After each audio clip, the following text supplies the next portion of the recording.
Bonjour à tous, il va être question aujourd'hui de Expendables 3. Le 2 est un des premiers films que j'avais chroniqué sur le cinéma du Rédal, réalisé par Patrick Hughes avec Sylvester Stallone, Jason Statham, Arnold Schwarzenegger, attention, faut que j'en oublie aucun, Harrison Ford, Mel Gibson, Antonio Banderas, Jet Li, Wesley Snipes, Dolph Lundgren, Randy Couture, Terry Crews, Keelan Lutz, Ronda Rousey et Glenn Powell. L'équipe est au complet. La petite équipe de Barney se retrouve un petit peu réduite après le deuxième film et pendant leur première mission, la première mission du film, ils tombent sur un ancien ennemi de Barney qui n'est autre que Stone Banks, joué par Mel Gibson, celui avec qui Barney avait cofondé les Expendables et qui est passé du côté obscur, comme ils le disent même dans le film. Ce qui va provoquer la colère de Barney, qui va s'en faire une mission personnelle, bien évidemment. Le scénario n'est pas vraiment le point central du film. Qu'en est-il ? C'est probablement le film gros budget le plus mal fait depuis le début de l'année, mais c'est vachement bien. Je sais pas comment ils s'en sortent, mais c'est une catastrophe technique. Si je devais me baser uniquement sur le point de vue technique pour juger ce film, je lui mettrais, je vous dirais que c'est la pire daube que j'ai jamais vue de ma vie. Le montage est aberrant, il y a des fautes, des erreurs de montage qui sont très claires et qui sont monstrueuses. Il y a toute la première scène où on voit la jeune fille, là, je ne sais plus comment elle s'appelle, donc la seule fille du groupe, elle arrive vers deux mecs pour se battre avec eux, elle commence à se bastonner, et pendant la baston, on a une espèce de gros plan fixe en face sur son visage. La nana n'arrête pas de bouger, on devrait plus être fixe face sur son visage, c'est pas logique, il y a un truc qui marche pas du tout, et ce plan n'est pas raccord, ils le mettent sans aucun problème dans le montage. Les effets spéciaux datent d'il y a 10 ans. Je pense qu'ils ont fini le film il y a 10 ans et qu'ils le sortent maintenant. Les effets spéciaux sont catastrophiques, il n'y a pas un truc qui passe, même un hélicoptère en image de synthèse, c'est le truc de base, les véhicules, c'est ce qu'on sait le mieux reproduire dans les films. C'est une catastrophe dans ce film-là, il n'y en a pas un qui passe à peu près de façon à peu près cohérente. Je revois encore un plan où on voit l'hélicoptère arriver au fond et les mecs en sortir, et ça fait tellement fond vert. Tiens, bonjour toi. Ça fait tellement fond vert que c'en est criant, quoi. Il y a de quoi crier. Et l'effet spécial qui est à la fin est encore mieux. Pareil, alors niveau cheap, tous les plans d'illustration sur une ville, c'est à chaque fois qu'on arrive dans une nouvelle ville, tous les plans d'illustration sont pris de banques de données. Ça existe, il y a des banques de données qui permettent d'avoir, par exemple, quand on tourne à Las Vegas, tout le monde n'a pas envie de se faire chier à payer un tour en hélicoptère à Las Vegas pour faire des plans d'illustration, donc la ville de Vegas elle-même en a fait plusieurs, et en très très bonne résolution, haute définition, etc., pour qu'on puisse, pour pouvoir en donner en fait aux équipes de montage, pour que ils aient moins de travail, qu'ils aient pas ça à faire. Et donc l'équipe de Expendables 3, malgré son budget et malgré son équipe, n'a pas été foutu d'envoyer une seconde équipe faire des plans d'illustration d'une ville, donc on a récupéré des plans de banque de données, et c'est honteux vu le budget, mais en plus ça se voit, donc c'est encore plus honteux, et vraiment c'est assez dommage. Pour le reste, il s'agit d'un film d'action, bête et méchant j'ai envie de dire, et à ce niveau-là le film marche extrêmement bien, il n'y a aucun souci là-dessus, c'est-à-dire que les scènes d'action sont très prenantes, sont plutôt bien pensées, mal filmées, mais bien pensées, tout ça s'enchaîne plutôt bien, les personnages sont plutôt cohérents et plutôt sympathiques, y compris les moins sympathiques, c'est-à-dire qu'il y en a quelques-uns dès qu'ils sont apparus, je me suis dit que j'allais pas les aimer, et en fin de compte, ça passait plutôt pas mal. Il a évité quelques clichés, mais quand même, il y en a un paquet. Grosso modo, voilà, si vous voulez juste vous divertir sans trop vous prendre la tête, ça devrait pouvoir se faire, mais faut vraiment pas vous prendre la tête. Je vais vous dire à quel point faut pas vous prendre la tête. À un moment, il y a une scène de baston, et on a vu que le personnage qui est joué par, c'est celui qui s'appelle Keelan Lutz, l'acteur, donc l'un des petits jeunes, on a vu au tout début qu'il avait une moto. Et donc à la fin du oui, à la fin du film, je vais le dire parce que c'est ridicule, donc c'est même pas un spoiler. À la fin du film, il y a une grande scène de baston, et d'un seul coup, il y a 4 soldats qui arrivent à moto. Sans armes, sans protection, sans munitions, ils sont juste à moto. Je sais pas, ils vont peut-être... je sais pas, ils vont leur foncer dessus à moto. C'est ça le but du soldat de cette magnifique armée qui leur envoie sur la gueule. C'est juste de lui foncer dessus à moto. Bah oui, c'est juste lui foncer dessus à moto pour que le mec sorte son bras, lui fasse une clé de bras à la con, récupère la moto et soit en moto pendant toute la fin du film. Galère, c'est compliqué. Mais bon, voilà, ça peut, ça passe plutôt pas mal si on a envie de se débrancher un peu le cerveau, ce qui est tout à fait le but du film. Donc évidemment, il y a des erreurs, mais elles sont excusables. On voit tes oreilles, Cléo, ça fait bizarre quand tu dépasses juste comme ça. Donc alors, à mon sens, ils ont encore perdu le but de ce genre de film, mais ils ont mieux géré que le premier. Expendables, premier du nom, pour moi était un ratage complet, parce que non seulement les scènes d'action étaient même pas intéressantes à filmer, c'était Stallone lui-même qui avait filmé, et c'est pas un bon réalisateur, et c'est très mal filmé. Donc on voyait quasiment rien. Je me souviens de la scène d'introduction du premier Expendables qui est juste aberrante visuellement, il n'y a aucun sens dans ce qu'on voit.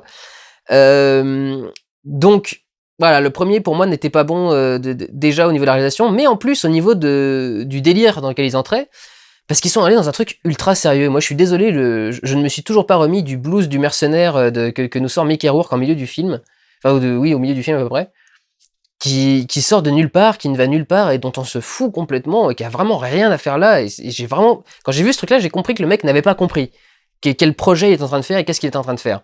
Réunir toutes les grandes vedettes des films d'action, en particulier des années 80, c'est un événement et il faut le traiter comme un événement. Faut pas le traiter comme un film lambda avec juste des personnages classiques qui jouent à une bande de mercenaires. Ce sont des personnages importants, des personnages voilà ils apparaissent à l'écran, ils ont un sens, ils ont déjà une force, ne serait-ce que par leur carrière. Donc déjà à ce niveau-là, je trouvais que le premier avait un peu mal joué. Le deuxième était une réussite totale parce que le deuxième était vraiment à fond dans ce délire-là. Le deuxième nous a quand même offert un Chuck Norris fact fait par Chuck Norris, qui était incroyable. Concernant ce troisième, alors je savais qu'ils allaient pas rester dans le trip du deuxième, ce que je trouve complètement con. Vraiment, il y a aucune raison de changer de ton. Mais pour le coup, ils l'ont bien traité. C'est-à-dire qu'ils sont devenus plus sérieux. Mais plus sérieux et plus intelligents. Parce que c'était ça le truc. Le premier film, c'était un truc qui devait être sérieux, mais qui était complètement con, parce que c'était un film d'action de base.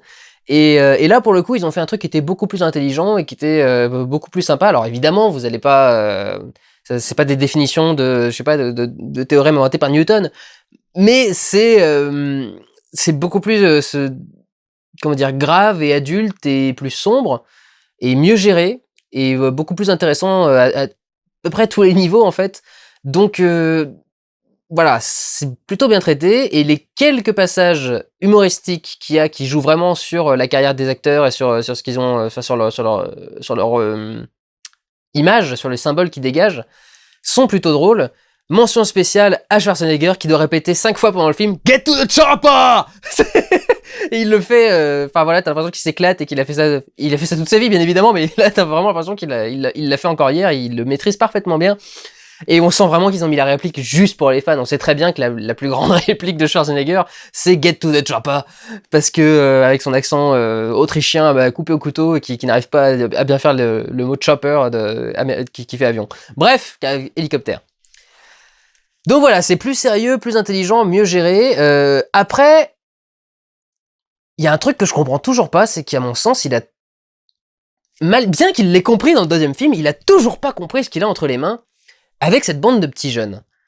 Ça aurait pu avoir beaucoup de sens, effectivement, de réunir dans un film des stars de films d'action des années 80 et de finir le troisième en amenant la relève, la nouvelle équipe, puisque c'est un peu le sujet de ce film, c'est les vieux qui doivent passer le relais aux jeunes, et ce que chacun peut apprendre de l'autre. Et tout le problème, c'est que les jeunes acteurs sortent de nulle part. Déjà que Dolph machin là, Lundgren, en dehors d'avoir participé à un des Rocky, je vois vraiment pas à quoi il sert, mais là vraiment les petits jeunes, je sais absolument pas d'où ils sortent, je sais vraiment pas pourquoi ils sont là, ne serait-ce que la nana en particulier. C'était quand même pas compliqué d'appeler Michelle Rodriguez. Son numéro est pas caché à Hollywood, je veux dire, on sait comment la contacter cette jeune femme. C'est ballot de faire un projet comme ça qui dit bah voilà, on va réunir tous les gros bras et tous les machins, et au final on prend vraiment effectivement des gros bras, mais limite juste parce qu'ils ont des gros bras presque. Ils ont pas forcément de rôle autour. Il y a je sais plus comment il s'appelle lui pour le coup. Attendez, je vais vous retrouver ça tout de suite parce que maintenant je prends des notes histoire de pas me retrouver perdu. Il faut juste que je me retrouve dans mes notes. comment s'appelle-t-il? Non, ce n'est pas Wesley Snipes. C'est pas lui. Merde. Et pas me dire que c'est le seul qui va pas être cité dans ce que j'ai là. Si, Terry Crews. Terry Crews, connu pour les pubs pour un espèce d'aftershave américain, mais presque que pour ça, qui était un ancien catcheur, il me semble, qui s'est reconverti là-dedans, et il arrive là. Alors, peut-être oui, pour les catcheurs, les fans de catch, et aux États-Unis, ils sont très fans de catch, mais c'est vrai qu'à l'international, ça se voit un peu moins. Je veux dire, typiquement, ce mec-là, il vient pas des films des années 80-90, c'est pas un acteur des films d'action. Et c'était ça, pour moi, l'esprit d'Expendables, c'était de réunir toutes les grandes vedettes de films d'action, et de les réunir dans un film intéressant. Et c'est vrai que là, du coup, bah, comme on fait un film avec la jeune génération, c'était l'occasion de faire, alors déjà mettre une femme. Alors Michelle Rodriguez, Mila Jovovich, qui vous voulez, mais enfin on a quand même quelques femmes maintenant qui sont des femmes d'action et qui peuvent justement rentrer dans ce genre de rôle. Elles sont effectivement, elles ont pas la vingtaine. Alors c'est peut-être qu'ils voulaient absolument des acteurs qui avaient la vingtaine ou la trentaine. Why not? Enfin quand même. Puis il y a moyen d'en trouver d'autres qui auraient quand même la gueule. Et puis quand on parle de jeune génération, on n'est pas forcément obligé d'aller chercher ceux qui sortent du berceau. Ils pouvaient aller chercher quelques trentenaires aussi au milieu et un ou deux quarantenaires. Même Christian Bale aurait sa place dans Expendables. Pour tout ce que je déteste, Christian Bale, il aurait sa place dans Expendables. Il serait bon, je pense, dans le groupe, par exemple. Donc voilà, je trouve que c'est quand même dommage. Le film est plutôt honnête en ce qui concerne en tant que film d'action. Mal réalisé, enfin plutôt mal foutu, mais plutôt honnête en ce qui concerne les films d'action. C'est dommage de pas suivre le délire des acteurs de films d'action jusqu'au bout. Voilà, c'est un peu mon gros regret. Pour le reste, les 2 heures passent plutôt pas mal. Il faut évidemment ne pas avoir envie de pisser à la fin des 2 heures. Mais voilà, les 2 heures passent plutôt pas mal et c'est plutôt agréable. Donc voilà, pas de quoi se prendre la tête, ça fait son office pour ce que ça doit faire. C'est dommage quand même que ce soit aussi peu abouti techniquement, mais voilà, pour la mission que ça a à remplir, ça remplit tout à fait sa mission.